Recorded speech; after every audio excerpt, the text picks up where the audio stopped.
President Trump and his allies reacted this weekend to the New York Times report that the FBI began investigating whether Trump had been working against American interests on behalf of Russia after the spring of 2017 firing of Director James Comey. According to former law enforcement officials and others familiar with the probe, counterintelligence investigators had to consider whether the president's actions constituted a possible threat to national security, unprecedented on so many levels.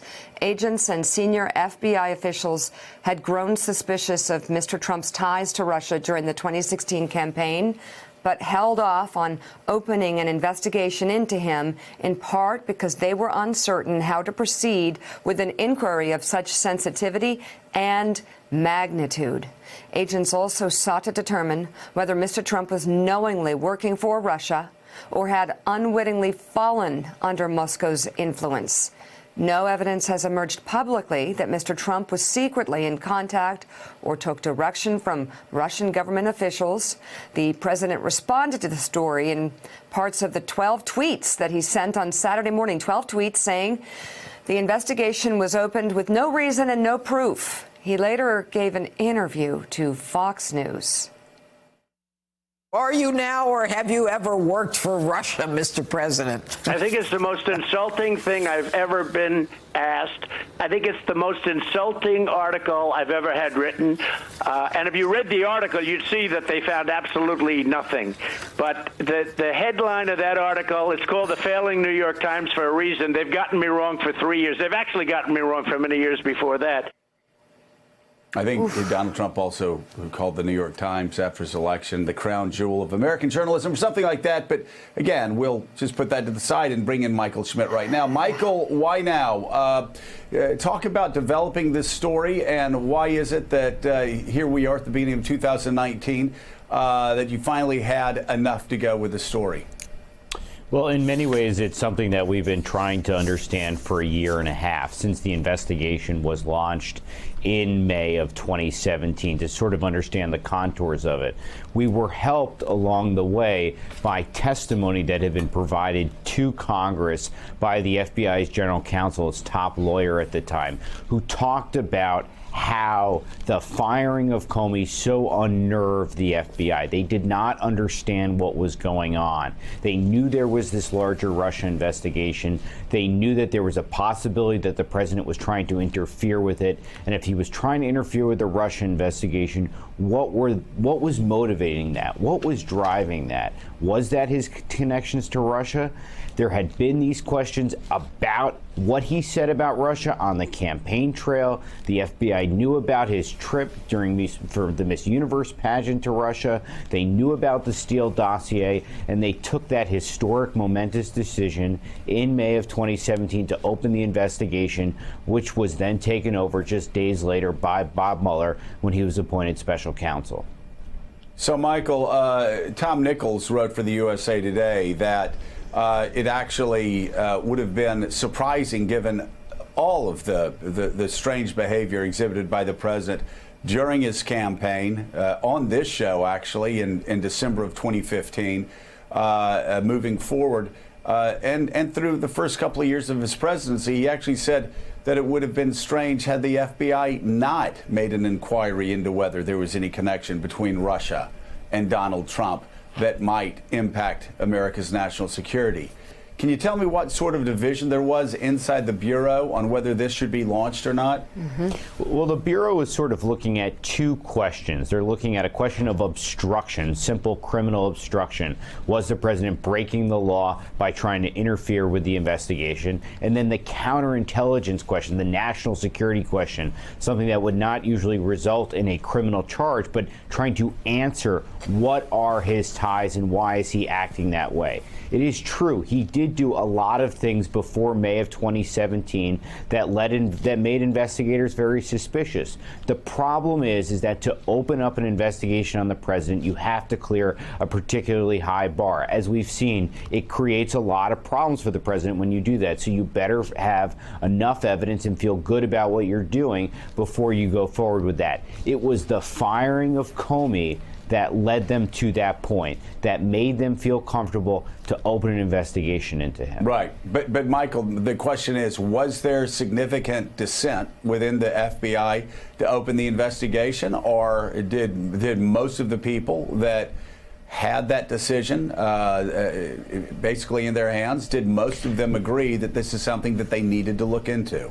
I think that this is something that they thought for much of the spring of 2017 they needed to look into. I think they were in agreement after the Comey firing that they had to go ahead and do that. I do not know what the reaction was by senior Justice Department officials like Rod Rosenstein at the time that it was opened. The FBI had gone ahead and done this on their own. You also, I think we sometimes forget what was going on in the larger context of the Justice Department at the time. Rod Rosenstein, the Deputy Attorney General, the person who was overseeing the Russia investigation, had just provided the president with a rationale for firing Comey that was not the president's real reason for getting rid of him. And the FBI looked at that very skeptically as well. So they see all of these things going on, and it is in that environment that they made the decision to investigate the president. David Ignatius, want to back up a bit and get some perspective here. Is there any precedent for President Trump's attempt to keep the content of his conversations with Putin away from people in our own government? I have never seen any instance like this. It's typical that you have multiple aides who are supporting the president. Certainly you have a translator whose notes are discussed, disseminated. When this news broke over the weekend that there'd been suppression of notes from one of President Trump's meetings with Putin, I happened to be with a former White House chief of staff. He was dumbfounded. He said, I can't believe that. It's not possible that they'd seek to suppress the notes. This person said that in his time in government, he'd never seen anything remotely close to this. So the question obviously is, why? What was so secret about these meetings? What was so personal and private? In the footage that we watched at the opening of this segment, where we saw Donald Trump confronted with a sharp question about his relationship with Putin, we saw him sort of sputter. There's a term that investigators use, deflection. When you're asked a stressful question you don't want to answer, you deflect. And we saw a perfect instance of that. But just to say finally, Michael Schmidt's reporting on this FBI investigation is so important because it reminds us that the FBI's job in the beginning of this was about Russia. This was a counterintelligence investigation into anomalous, strange behavior involving the president. And the question that the reporting raises is whether the alleged obstruction of justice and firing Comey and other actions, whether that was the collusion, that was the effort to help Russia. Well, and David, that is something that many legal experts have been bringing up over the past several days, that perhaps the obstruction was the collusion. Maybe it was part of the collusion. Maybe we don't have two separate legal theories moving at the same time. Maybe it comes together. That said, let's step back just for 1 second. And David, tell me, what were your thoughts the first time you saw the headline, Michael Schmidt's headline in the Times headline, that the President of the United States, any President of the United States, was being investigated as an asset of one of our foreign enemies? Joe, I am not somebody who goes for conspiracy theories. I think usually the simpler explanation is correct. So I've been reluctant to see this as a story of an American candidate and then president who was the tool of a foreign intelligence service. You begin to have to look at that more seriously now as you put everything together. I mean, in a sense, this is a conspiracy hiding in plain sight. You just put together every known fact, every piece of video with Trump and Putin together. It's our friend Ben Wittes from Lawfare who made this argument that you and I were talking about, that it's the obstruction that is the collusion. Suddenly that seems so clear. We're going to have a wild month ahead. It's likely that Mueller will issue his report over the next month, and all these issues that are pregnant are going to come roaring at us. You can see the president's already destabilized as he thinks about how he's going to have to deal with them. Yeah, let's bring in Greg Miller. Greg, of course, you're reporting at the Washington Post, brought to the American people the fact that this president, who had already made a lot of Americans and a lot of foreign policy leaders uncomfortable with wanting to meet alone with Vladimir Putin, except with an interpreter, after the meeting, seized the interpreter's notes. So even those closest to him in the White House would not know the content of the conversation between Vladimir Putin and himself. Tell us about your reporting. Tell us about the story. Tell us about the possible implications. I mean, as you just allude to there, this is a president who doesn't really listen to his aides going into these meetings.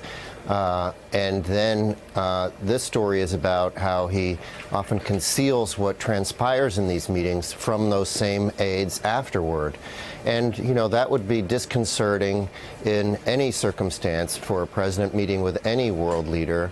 But of course, the context here is Russia and the Russia investigation and the enormous cloud, which is a term the president himself uses, the cloud that hangs over him, the suspicion that hangs over him because of these questions about his relationship with Vladimir Putin and his motivation for so much of what he says and does.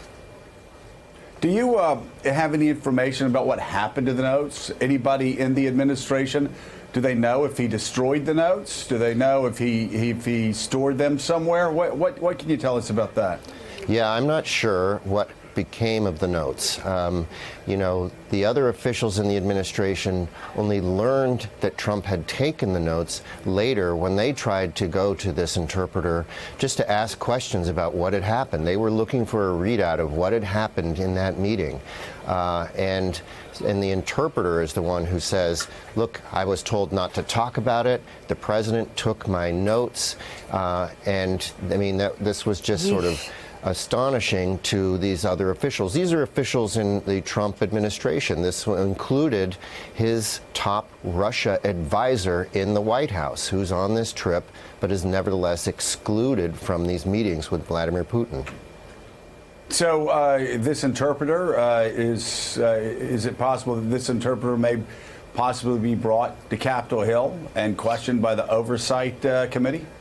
Well, I think that there certainly is that impulse right now. And of course, in our story, we quote the incoming chairman of the House Foreign Affairs Committee saying that he plans to establish an investigative subcommittee to look exactly at this question of Trump's meetings with Putin and what has happened on those occasions. But of course, it's also a sensitive thing because, you know, interpreters, they're not the president's advisors or aides. They're there for a very narrow, impartial function. And so there's also some concern about dragging an interpreter before Congress to reveal the communications of a president. Let's bring in Richard Haass, President of the Council on Foreign Relations. Richard, it seems a bit ridiculous to even ask because we know the answer is no, but you know, we need to check it off of your list as well. Have you ever heard of a president having a one-on-one meeting without any aides and only having an interpreter with him and then having that interpreter deliver back to him the notes with the order to not talk about anything that was mentioned in the meeting? Not surprisingly, Joe, the answer is no. In my experience, and I've worked in 4 administrations, you have both an interpreter when you need one, and you have an official, usually the National Security Council aide, who takes notes. And there's an important difference between an interpreter's notes and the official's notes. When I look at an interpreter's notebook, they often just write the odd word. They're trying to remember things because they're doing usually consecutive translation, sometimes simultaneous. So it's to basically keep up with the conversation. When you have a National Security Council aide sitting there, he or she essentially reconstructs the entire conversation. They know the policy. They know the subtlety of what's behind this or that statement, what it might, the context of it. So the fact, first of all, that the meeting took place without National Security Council aid in and of itself is unprecedented. And that's then again, bizarre. the fact that the notes were destroyed. By itself. Pardon me? That's crazy. I said that's bizarre by itself that you would meet with Vladimir Putin without a foreign policy expert from your administration. That in and of itself should raise so many red flags. You're exactly right. But then to destroy notes or to get notes from an interpreter afterwards, my gosh, talk about a guilty middle state. That certainly has to raise so many flags inside the Mueller investigation. Exactly. Look, look, Joe, you need the notes, by the way, in order to do all sorts of follow-up and things like that. The bureaucracy needs to respond to a meeting, because right now you have the meeting is kind of floating out there, and the U.S. government doesn't know what happened, so it can't follow up. It can't correct on it, and this just feeds this larger story. Let's just put it out there. From day one of this administration, no one has been able to explain. We're in the land of David Ignatius novels. Exactly what is motivating this president on Russia, because there's no strategic rationale for it. I can't defend what the administration and what the president is doing is on foreign policy grounds. So therefore, it shifts us onto all the sorts of things that are beginning to come out. Well, a man who's had contacts with Russia for years, and somebody who came on our show in December of 2015, Mika, defending Vladimir Putin, saying he was a strong leader. And when we brought up that he assassinated journalists, he assassinated political opponents, Donald Trump's only response was, well, you know, our soldiers have killed a lot of people in Iraq, too. Yeah, no, I mean, all the indications are that something is being hidden. So, Michael Schmidt, just to conflate your reporting with Greg's even more, wouldn't the FBI want to talk to the interpreter? Yeah, it's an interesting question. What would Mueller think? What does Mueller see when he looks at this? Is this something that he has already looked at, or is this something that would slow him down here at the end and force him to go back and say, well, this sort of cuts at at sort of these questions that we're looking at? We do not know exactly what Mueller did with the counterintelligence part of this investigation when he took it over in May of 2017. But what we do know is that Mueller had a series of questions for the president that he relayed to the president's lawyers early last year, and that a certain subset of them related to Russia.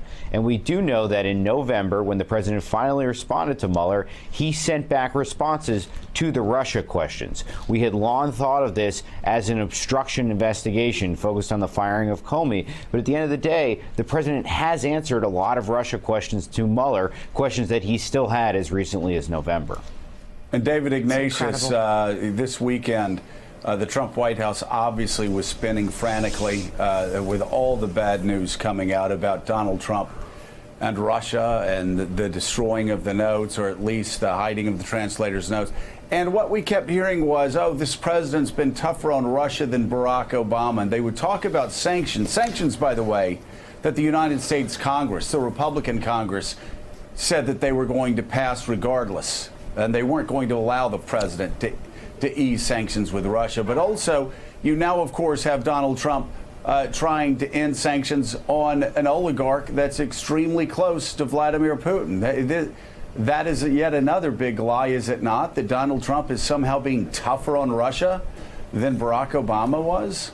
Well, Obama doesn't win super high marks for toughness on Russia, I have to be honest. And Trump is right to argue that he's tried to increase defense spending in some key areas. But if you look at his actual behavior toward Russia, what you see is a degree of deference. Take Syria. Donald Trump is so eager to get out of Syria that when you say the consequence of our rapid withdrawal of our 2,000 special forces will be to enhance Russian, Iranian, and Syrian regime power in Syria, Trump doesn't care. It doesn't really register with him that this is empowering Vladimir Putin. If you look in the Gulf, if you look at Saudi Arabia, the UAE, the country that's really doing the action now, that's trying to be the deal maker, the place setter, is Russia. It's not the United States. Mike Pompeo is having a kind of odd, bumpy trip through the region. Less talk of deals down the road, I gather, than the Russians have been getting in similar trips. So the Trump argument, I'm tough on Russia, what do you mean, doesn't really hold up when you look at it carefully. No, Mika, especially, as David said, he's handing Syria to Vladimir Putin. There are few things that Putin would want more. All right, the New York Times' Michael Schmidt, the Washington Post's Greg Miller, thank you both for your incredible reporting. Thanks for checking out MSNBC on YouTube, and make sure you subscribe to stay up to date on the day's biggest stories. And you can click on any of the videos around us to watch more from Morning Joe and MSNBC. Thanks so much for watching.